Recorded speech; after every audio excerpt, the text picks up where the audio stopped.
Hello friends, welcome to grade smasher. आज की इस वीडियो में हम डिस्कस करने जा रहे हैं एनटीए नेट दिसंबर 2018 में C++ के अंदर आए हुए क्वेश्चंस को, और दूसरा मैं C++ के ही सिलेबस का एनालिसिस करने जा रहा हूं, जिसमें मैं डिस्कस करने जा रहा हूं कि एनटीए नेट स्पेशली कौन कौन से ऐसे टॉपिक्स हैं जिनको हर बार जिनके ऊपर क्वेश्चंस जो है वो एनटीए नेट के अंदर आते हैं। जैसा कि हमारे पास ऑलरेडी ऑफिशियल सिलेबस अवेलेबल है यूजीसी नेट की ऑफिशियल वेबसाइट पे,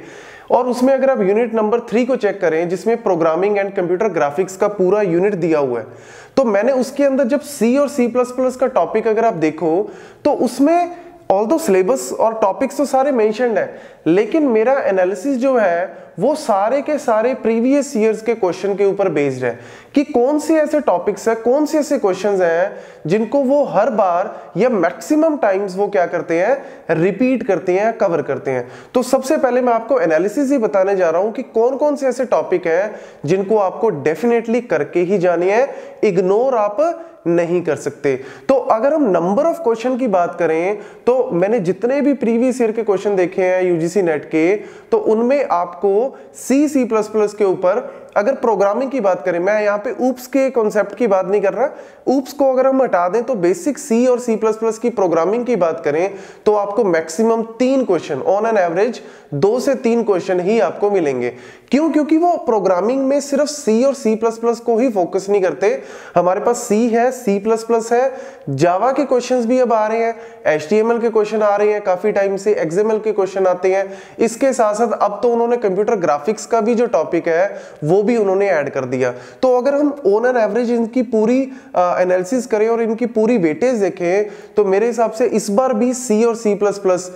के अंदर से क्वेश्चन मेरे मैक्सिमम से मैक्सिमम 2 या 3 क्वेश्चन जो है वो आने वाले हैं। अगेन मैं आपको बता रहा हूं कि ऊप्स के कॉन्सेप्ट को मैं यहां पे नहीं ऐड कर रहा, मैं सिर्फ प्रोग्रामिंग के कॉन्सेप्ट को ही यहां पे ऐड ऑन कर रहा हूं। तो सबसे पहले अगर हम टॉपिक की बात करें तो सारे के सारे प्रीवियस ईयर क्वेश्चन में आपको सबसे ज्यादा क्वेश्चन मिलेंगे ऑपरेटर्स के ऊपर। ऑपरेटर में क्वेश्चन आते कैसे हैं? ऑपरेटर प्रेसिडेंस के ऊपर बेस्ड आते हैं, लाइक लॉजिकल ऑपरेटर है, हम कैसे उनको इवैल्यूएट करते हैं, या फिर कंडीशनल ऑपरेटर है, हो सकता है कंडीशनल ऑपरेटर को डायरेक्ट यूज किया हो, या फिर कई बार क्या होता है इफ एल्स या व्हाइल लूप को यूज करके वो प्रिंटफ के बेस पे पूछते हैं कि प्रिंटफ क्या होगा, मतलब like i++, i minus minus, या फिर i++ एंड समथिंग और समथिंग। इस तरीके के जो क्वेश्चंस हैं आपको सबसे ज्यादा मिलेंगे स्पेशली एनटीए नेट में। तो ऑपरेटर्स के अलावा हमारे पास है रिकर्जन, जहां पे फंक्शंस को हम क्या बोलते हैं, रिकर्जन मतलब फंक्शन अपने आप को कॉल कर रहा है, तो रिकर्जन के क्वेश्चन भी आपको जो है काफी मिलेंगे। उसके अलावा हमारे पास क्वेश्चन आते हैं स्ट्रिंग के ऊपर बेस्ड, जिसमें हम कैरेक्टर एरे में कुछ वैल्यू पास करें, कोई स्ट्रिंग पास करें, उसके ऊपर बेस्ड हमारे पास कुछ रेफरेंस का या तो क्वेश्चन आया हुआ है, या फिर हम मतलब इस तरीके के क्वेश्चन आए हुए हैं कि प्रिंटफ क्या करेगी, कितना क्या आउटपुट आएगा, इस तरीके के क्वेश्चंस हैं। रेफरेंस में हमारे पास पॉइंटर के ऊपर बेस्ड क्वेश्चन है कि हमने कोई एड्रेस पास किया है, पॉइंटर वेरिएबल लिया है या रेफरेंस वेरिएबल लिया है, इस तरीके के क्वेश्चंस आपको मिलेंगे। और क्वेश्चंस का लेवल जो है वो अगेन मीडियम लेवल का क्वेश्चन है, आप ऐसे नहीं कह सकते बहुत टफ, और कई क्वेश्चन आपको इजी भी लगेंगे, लेकिन मैक्सिमम टू मैक्सिमम आपको मीडियम लेवल के क्वेश्चंस ही यहाँ पे मिलेंगे। इसके अलावा हमारे पास है स्कोपिंग से रिलेटेड, स्कोपिंग और life time of a variable, जिसमें स्टैटिक ग्लोबल वेरिएबल से रिलेटेड आपको क्वेश्चंस जो हैं वो ज्यादा मिलेंगे। Then call by value and call by reference, ये भी सबसे इंपॉर्टेंट टॉपिक है। कॉल बाय वैल्यू और कॉल बाय रेफरेंस जो है, ये टॉपिक जो ऐसे हैं जिनके ऊपर आपको क्वेश्चन जो है वो रिपीट हो रहे हैं, मतलब स्टेटमेंट चेंज हो रही है लेकिन जो कंसेप्ट है वो हमेशा क्या हो रहा है, रिपीट हो रहा है। तो अपने एनालिसिस में अगर मैं बात करूं तो ये जो टॉपिक्स हैं ये तो आपको करके ही जाने हैं। ऑल्दो आपको सिलेबस तो डेफिनेटली पूरा ही करना चाहिए, लेकिन उन टॉपिक्स में कुछ टॉपिक्स ऐसे होते हैं जिनकी वेटेज जो है वो सबसे ज्यादा होनी चाहिए, मतलब आप उनको इग्नोर नहीं कर सकते, वो मैंडेटरी टॉपिक्स हैं। तो मैंने यहाँ पे अपने एनालिसिस से वही मैंडेटरी टॉपिक्स को यहाँ पे लिखा हुआ है, तो आप इनके ऊपर क्वेश्चंस करें। और मैं आपको एक और पॉइंट यहाँ पे बताना चाहता हूँ कि मैंने अभी असाइनमेंट्स के ऊपर एक्चुअली हम काम कर रहे हैं, तो मैंने असाइनमेंट अपलोड की थी, उस असाइनमेंट में भी हमने मेन इन्हीं टॉपिक्स को जो है वो कवर किया है, मतलब क्वेश्चन मैंने दिए थे जिनमें इन्हीं टॉपिक्स को मैंने कवर किया। है। तो मैंने उनका लिंक जो है, अपनी असाइनमेंट्स का लिंक मैंने डिस्क्रिप्शन बॉक्स में ऑलरेडी दिया हुआ है, आप प्लीज उसको चेक करें, उन क्वेश्चंस को सॉल्व करने की कोशिश करें, तो आपको बहुत ज्यादा हेल्प मिलेगी। और ऐसा नहीं कि सिर्फ उन्हीं क्वेश्चन को सॉल्व करके मतलब तैयारी डन, नहीं, उसके बाद आपको उसी टाइप के क्वेश्चंस को कम से कम 10 से 15 क्वेश्चन आप ट्राई करें, तब जाके आप कह सकते हो कि कॉन्सेप्ट हमारा पूरा बिल्ड हो गया। So this is how you have to start your preparation in the C and C plus plus programming. तो यहां पे अब हम बात कर रहे हैं 2018 दिसंबर में जो क्वेश्चन आया हुआ है यहाँ पे सी प्लस प्लस प्रोग्रामिंग में। तो यहाँ पे हमारे पास यहाँ पे सी प्लस प्लस का क्वेश्चन है, जिसमें हमारे पास पूछा हुआ है कि दो प्रोग्राम है P1 एंड P2, और P1 जो है वो कैसे काम कर रहा है। जैसा कि हमें पता है हमेशा हमारी कंपाइलेशन जो है वो टॉप टू डाउन चलती है, लेकिन हम एग्जीक्यूशन हमेशा स्टार्ट करते हैं मेन से। तो मेन में अगर हम आते हैं मेन फंक्शन में, int i is equal to 0, मतलब i को इनिशियलाइज किया हमने 0 से, और हमने यहाँ पे फंक्शन को कॉल कर रहे हैं f फंक्शन को कॉल कर रहे हैं, लेकिन हम उसमें पैरामीटर क्या पास कर रहे हैं, i m%i, मतलब i क्या है यहाँ पे 0, m% क्या है i का एड्रेस, मतलब वो 0 किस लोकेशन पे है, रैम के अंदर क्या लोकेशन है, कोई भी लोकेशन आप रैंडम ले लो, लेट्स से 100 लोकेशन है, तो हम यहाँ पे लोकेशन पास आउट, मतलब हम उसका रेफरेंस जो है वहां पे पास कर रहे हैं। देन i मतलब अगेन वैल्यू हम क्या पास कर रहे हैं यहाँ पे 0। तो जैसे ही फंक्शन अपने आप को कॉल करेगा तो कंट्रोल किसके पास आ जाएगा, फंक्शन के पास, क्योंकि फंक्शन की डेफिनेशन, f फंक्शन की डेफिनेशन यहाँ पे है। तो यहाँ पे हम आते हैं, सबसे पहला क्या है, इंट a। तो बस आपको ये आर्गुमेंट्स बहुत ही केयरफुली चेक करने हैं कि इन आर्गुमेंट्स में वैल्यू क्या आ रही है। तो सबसे पहले अगर हम बात करें इंट a, तो इंट a में होगा क्या, यहां पे a जो है वो लोकली डिफाइन हो जाएगा, कोई भी उसका एक रेफरेंस ले लो, एक एड्रेस ले लो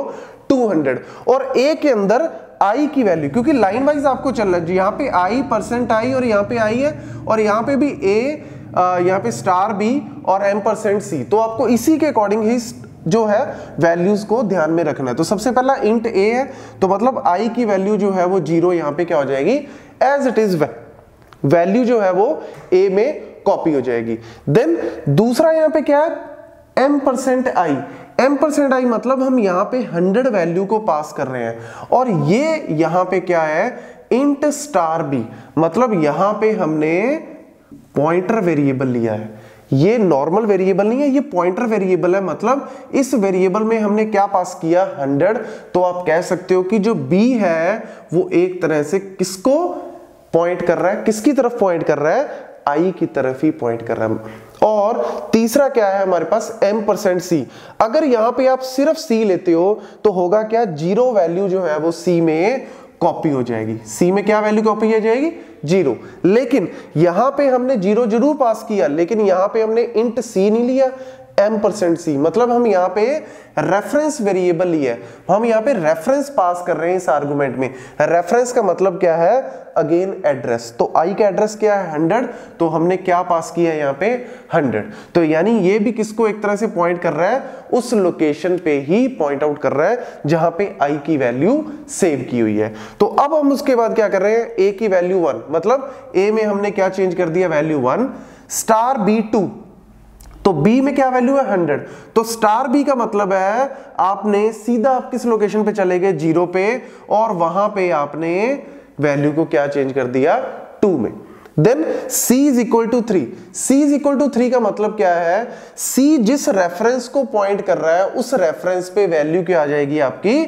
3 आ जाएगी। तो c किसको पॉइंट कर रहा है, i को, तो i में वैल्यू क्या आ गई आपकी, अपडेट हो गई 3। अब यहां पे मेरे पास जो है यहाँ पे ब्रैकेट क्लोज है, पैरेंथेसिस क्लोज है, मतलब ये फंक्शन पूरा रन हो गया, तो कंट्रोल वापस जो है वो यहाँ पे आ गया। तो अब हमारे पास सी आउट मतलब क्या प्रिंट होगी, i की वैल्यू, तो i की वैल्यू यहाँ पे प्रिंट होगी 3। i की वैल्यू कितनी प्रिंट होगी यहाँ पे, 3। तो यहीं पे यहाँ पे क्वेश्चन पूछा हुआ है, S1 स्टेटमेंट क्या है, P1 prints out 3, yes it is true.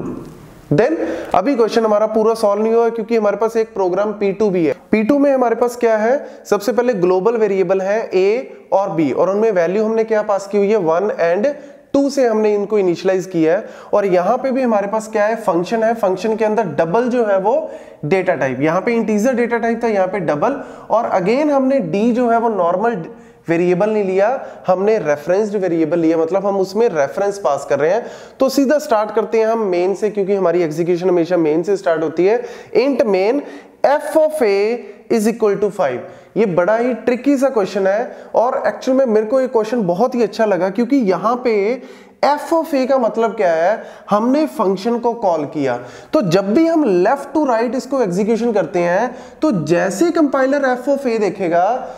Next line से पहले, मतलब इक्वल टू असाइन करने से पहले वो यहां से कंट्रोल किसके पास चला जाएगा, फंक्शन के पास चला जाएगा। मतलब ये डेफिनेशन ढूंढेगा कि where is the definition of f, और f की डेफिनेशन कहां है, यहां। और हमने उसमें क्या लिया है, a वैल्यू, मतलब हम उसमें क्या पास कर रहे हैं, a की वैल्यू पास कर रहे हैं, यहां पे a पास कर रहे हैं, और a हमने ग्लोबली लिया हुआ है क्या, 1। और यहां पे देखो डबल m%d, डबल m%d का मतलब है कि यहां पे ये जो d है ये नॉर्मल वेरिएबल नहीं है, मतलब ये a की वैल्यू नहीं ले रहा, ये एक्चुअल में क्या ले रहा है, a जिस लोकेशन पे है, मतलब a का ये रेफरेंस यहां पे ले रहा है। मतलब अगर हम a को डिक्लेयर करें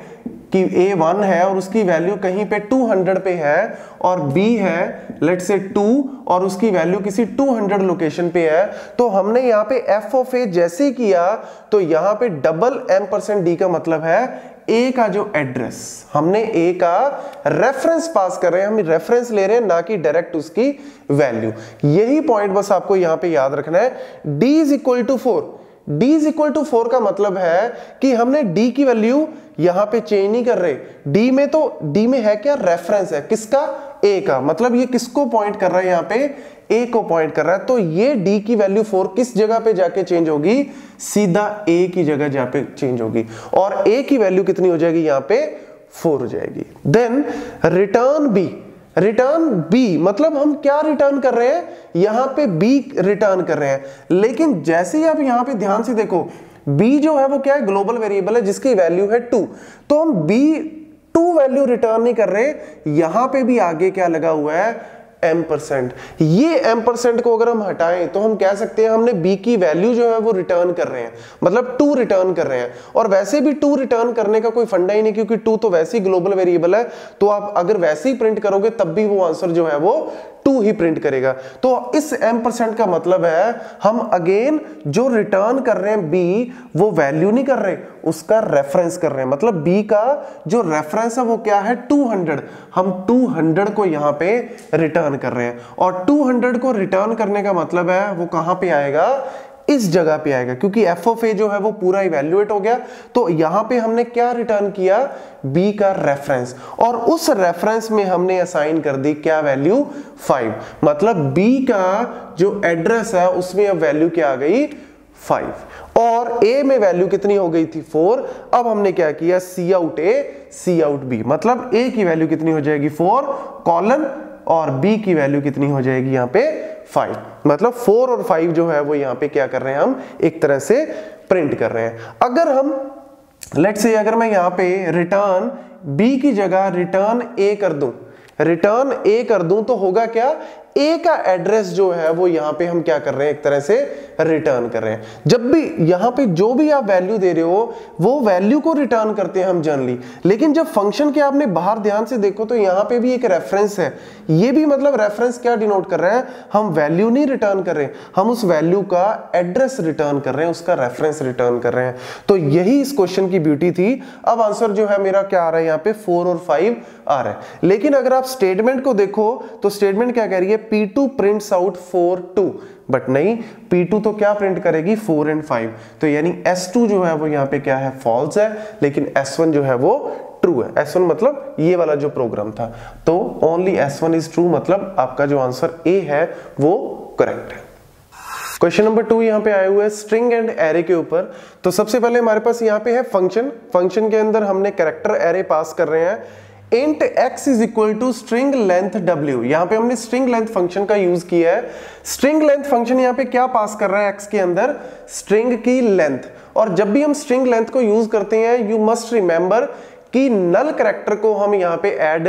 नहीं करते। जैसे कि मैंने यहाँ पे एक स्ट्रिंग ली है VARUN, वरुण की जो स्ट्रिंग यहाँ पे मैंने ली है, तो स्ट्रिंग जब भी हम किसी भी कैरेक्टर एरे में पास करते हैं तो लास्ट में हमारे पास नल कैरेक्टर जो है वो ऐड हो जाता है। लेकिन यहाँ पे आपको जो x के अंदर पास करनी है वो स्ट्रिंग की लेंथ, तो स्ट्रिंग की लेंथ इंक्लूडिंग नल नहीं है, स्ट्रिंग की लेंथ है एक्सक्लूडिंग नल। मतलब VARUN मतलब 5 जो है वो किसकी है, स्ट्रिंग की लेंथ है। Let's say W is the string that is Varun, तो हमने x के अंदर क्या पास कर दिया, स्ट्रिंग की लेंथ। तो स्ट्रिंग की लेंथ कितनी है 5, वो हमने पास कर दी x के अंदर। यहां पे हमने डिक्लेयर किया है कैरेक्टर c, मतलब c is a variable of type character. और फॉर लूप जो है वो int I is equal to 0, मतलब हम हमेशा यहाँ पे इंडेक्स 0 से स्टार्ट करते हैं, तो इंडेक्स 0 पे जो है वो i जो है वो पॉइंट आउट यहाँ पे कर रहा है। और i less than x i plus plus, तो इसको स्टार्ट करते हैं सीधा i is equal to 0, i less than x, हमारे पास x की वैल्यू कितनी है 5, तो yes 0 is less than 5 true. i plus plus हम अंदर रहते हैं सबसे पहले। c is equal to w of i, मतलब w ऑफ i का मतलब क्या है यहाँ पे w ऑफ 0, क्योंकि सबसे पहले हमारे पास जो वैल्यू है वो कितनी आ रही है यहाँ पे i की 0। तो w ऑफ 0 का मतलब है कि 0 तो है यहाँ की लोकेशन, लेकिन w ऑफ 0 का मतलब क्या है, मतलब यहाँ पे हम उस लोकेशन के डेटा की बात कर रहे हैं। ये w क्या है यहाँ पे, w स्ट्रिंग है, तो स्ट्रिंग 0th लोकेशन में स्ट्रिंग के अंदर क्या वैल्यू है, ये w ऑफ i रिप्रेजेंट कर रहा है। तो देखो 0 लोकेशन में स्ट्रिंग के अंदर क्या वैल्यू है v, तो कैरेक्टर्स जो हमने c यहाँ पे डिक्लेयर किया था, तो c के अंदर हमारे पास क्या आ गया, v वैल्यू जो है वो यहाँ पे पास हो गई। अब w x minus i minus 1, मतलब x की वैल्यू इनिशियली कितनी है 5, तो 5 माइनस i की वैल्यू है 0 माइनस 1, मतलब w ऑफ 4। तो w ऑफ 4 जो है वो कितनी वैल्यू है यहाँ पे, w ऑफ 4 हम इसकी बात कर रहे हैं, मतलब 4th लोकेशन पे क्या वैल्यू है n, तो n वैल्यू हमने किसके अंदर असाइन कर दी, w ऑफ i, तो i की वैल्यू यहाँ पे इनिशियली कितनी है 0। अब सबसे पहले i इज इक्वल टू 0 वाला केस हम सबसे पहले डिस्कस कर रहे हैं, क्योंकि फॉर लूप जो है वो स्टार्ट हो रहा है i से। तो w ऑफ i हमारे पास क्या थी वैल्यू, v थी, v किसके अंदर आ गई, हमारी c के अंदर आ गई, और w ऑफ 4 जो है वो क्या वैल्यू थी n, और n किसके अंदर आ गई, हमारी w ऑफ i के अंदर। मतलब आप यहां पे चेंज कर दो, क्या वैल्यू आ गई, n वैल्यू यहां पे आ गई, और c की वैल्यू कितनी है v, मतलब v कहां पे आ गई, इस लोकेशन में। ये कितनी थी लोकेशन, w ऑफ 4, क्योंकि देखो 5 माइनस i जो है वो कितना है 0 माइनस 1, मतलब w ऑफ 4 के अंदर c की वैल्यू, c में क्या है वैल्यू v, मतलब w ऑफ 4 में हमारे पास वैल्यू कितनी आ गई, v जो है वो यहाँ पे कॉपी होगी। मतलब एक तरह से हम स्वैप कर रहे हैं यहाँ पे पोजीशन को, यहाँ पे वैल्यूज को जो हम क्या कर रहे हैं, स्वैप कर रहे हैं। अब हमारे पास जो है loop next i is equal to 1 पे चला गया। अब i इज इक्वल टू 1 पे अगर हम बात करें तो सबसे पहले हमारे पास w ऑफ 1, तो c is equal to w of 1 का मतलब है हम a की बात कर रहे हैं, तो c के अंदर क्या वैल्यू आ गई, a वैल्यू जो है वो आ गई। Then w of x minus i minus 1, मतलब i की वैल्यू कितनी है यहाँ पे 1, 5 जो है वो x की वैल्यू है माइनस 1, मतलब 5 माइनस 2, यानी हम किस लोकेशन की बात कर रहे हैं, 3 की लोकेशन की बात करें। तो w ऑफ 3 कितना है u, तो u की वैल्यू, u जो है वो कहां पे आ गई, w ऑफ i, और i की वैल्यू हमने अभी बोला कि हम किस केस की बात करें, i1 केस की बात करें, मतलब 1 लोकेशन में w ऑफ 3 जो है वो क्या आ गई, यहां पे आ गई। और जो c में वैल्यू थी a कहां पे कॉपी हो जाएगी, w of x minus i minus 1, मतलब 5 माइनस 1 माइनस 1, मतलब हम इस लोकेशन की बात करें 3 की, तो u की जगह अब क्या आ गया, a आ गया, c में a था तो a हमने यहां पे कॉपी कर दिया और वो वैल्यू हमने यहां पे स्वैप कर दी। देन अगेन हमारा जो i है वो इंक्रीमेंट हो गया, तो i की वैल्यू अब क्या हो गई यहाँ पे 2, तो i की वैल्यू 2 में सबसे पहले हम इस लाइन को चलाते हैं w ऑफ 2, तो w ऑफ 2 मतलब हम r की बात कर रहे हैं, तो हमारे पास c में क्या वैल्यू आ गई, c में आ गया अब हमारे पास r। Then w of x minus i minus 1, मतलब हम किसकी बात कर रहे हैं यहाँ पे, 5 माइनस 2 माइनस 1, तो 5 माइनस 2 माइनस 1 मतलब 5 ऑफ w ऑफ 2, तो w ऑफ 2 क्या है, यही लोकेशन है, मतलब हम r की ही बात करें तो w ऑफ 2 मतलब r, और r को हमने कहां पे कॉपी कर दिया, w ऑफ i, और i की वैल्यू भी क्या है 2, मतलब r की जगह क्या आ गया आपका r ही रहा। और नेक्स्ट लाइन क्या है c की वैल्यू कितनी है यहाँ पे r, तो r जो है वो कॉपी कर दिया w ऑफ अगेन यहाँ पे लोकेशन कितनी है 2, मतलब r की जगह हमारे पास वैल्यू कितनी है r, मतलब r जो है वो अपनी खुद की पोजीशन पे ही रहा। देन i की वैल्यू अगेन हम इंक्रीमेंट करते हैं 3 पे, i की वैल्यू अब अगेन इंक्रीमेंट होगी 3 पे, कब तक चलेगी ये 5 तक चलेगी। तो जैसे ही हमने यहाँ पे 3 पे किया तो 3 का मतलब यहाँ पे w of i is equal to 3, तो w ऑफ 3 का मतलब क्या है, यहाँ पे हम a की बात करें तो c में अब यानी क्या वैल्यू आ गई, यहाँ पे a आ गई। Then w of x minus i minus 1, मतलब w ऑफ यहां पे 5 माइनस i की वैल्यू अब कितनी चल रही है, i की वैल्यू चल रही है 3 माइनस 1, मतलब w of 5 minus 4 that is 1, मतलब हम इसकी बात कर रहे हैं दैट इज u कहां पे चला गया, अगेन u को हमने कॉपी कर दिया a की जगह, तो u यहां पे आ गया, और जो a की वैल्यू थी वो कहां पे आ गई 1 की जगह आ गई, मतलब अगेन यहां पे क्या आ गया a आ गया, और यहां पे क्या आ गया u आ गया। इस तरीके से यहाँ पे आप चेक कर लो। ऑल्दो आई थिंक आपको यहीं पे क्लियर हो जाएगा कि एक्चुअल में ये कर क्या रहा है, पूरा ये कोड क्या कर रहा है, ये कोड एक्चुअल में कर क्या रहा है, पहले इसने स्वैप जरूर किया, रिवर्स किया, लेकिन जब तक आपका लूप पूरा चलेगा वो लोकेशन जो है वो सारे के सारे कैरेक्टर जो है वापस अपनी जगह पे आ जाएंगे, मतलब ये ओरिजिनल ही प्रिंट कर रहा है। अब फिर भी इसको कंप्लीट कर लेते हैं हम। i की वैल्यू जो है वो 3 से अब क्या हो गई 4 हो गई, तो यानी ये 4 तक ही चलेगी, क्योंकि 5 पे तो ये बाहर आ जाएगा, लूप से आउट हो जाएगा। तो last value i is equal to 4 तक अगर हम चलाएं तो देखो w ऑफ 4 क्या है हमारे पास, w ऑफ 4 है v, तो v कहां चला गया, c के अंदर क्या वैल्यू आ गई v, और नेक्स्ट क्या है w ऑफ 5 माइनस 4 माइनस 1, मतलब हम बात कर रहे हैं w ऑफ 0 की, w ऑफ 0 की बात करें, w ऑफ 0 का मतलब है हम n की ही बात कर रहे हैं यहाँ पे, तो n जो है वो कहां पे कॉपी कर दिया हमने, v की जगह पे कॉपी कर दिया। और नेक्स्ट लाइन क्या है हमारे पास, w ऑफ ये क्या है 0 ही है, हम 0 की बात ही करें, अभी हमने इवैल्यूएट किया यहाँ पे, और उसके अंदर हमने c की वैल्यू क्या है यहाँ पे v, तो v यहाँ पे कॉपी कर दो, तो यानी v यहाँ आ गया, n वहां चल गया, तो देखो v a r यहाँ पे पहले ही था, u n, मतलब दोबारा जो है वो स्ट्रिंग अपने ओरिजिनल ऑर्डर में ही हमने प्लेस कर दी। तो ऑप्शन a जो है वो it outputs the content of an array in original order, yes, so a is the